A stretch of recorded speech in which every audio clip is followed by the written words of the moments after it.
কোনো মুসলমানের সাথে আমার সাক্ষাৎ হয়ে গেল, তখন আমি তাকে কি করবো? প্রথমেই সালাম দিব। আমি এভাবে বলবো না যে হে ভাইয়া কেমন আছেন, এভাবে না। আমরা কি করবো? প্রথমেই আগে সালাম দিব, আসসালামু আলাইকুম ওয়া রাহমাতুল্লাহ। এরপরে আমি কি করব? মুসাফাহা করব। এরপরে আমি তার সাথে বাকি যে কথা রয়েছে করবে সেটার ইয়া কি?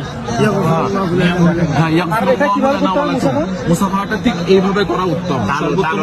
হাতের তালু এভাবে লাগতে হবে, এইভাবে লেগে এভাবে এভাবে করে দুই হাতে, কখনো এভাবে। এটা বলার সাথে সাথে হ্যাঁ, ইয়াগফিরুল্লাহু লানা ওয়া লাকুম। যতক্ষণ পর্যন্ত হাদিস মুবারাকে আছে, যতক্ষণ পর্যন্ত একজন মুমিন ব্যক্তি অপর মুমিন ব্যক্তির হাতে মুসাফা এইভাবে ধরে রেখে কথা বলবে, ততক্ষণ পর্যন্ত তাদের গুনাহসমূহ ঝরে যেতে থাকবে।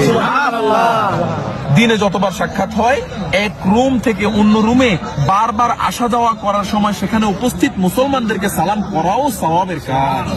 তো যেটা বলছিলাম, আমি যাকে সালাম করছি তার সম্পদ এবং মান সম্মান এসব দেখে আমি তাকে সালাম করছি, এমন যেন নিয়ত না হয়। সম্মান এবং মান সম্মান দেখে যেন সালাম। হ্যাঁ, তার সম্পদ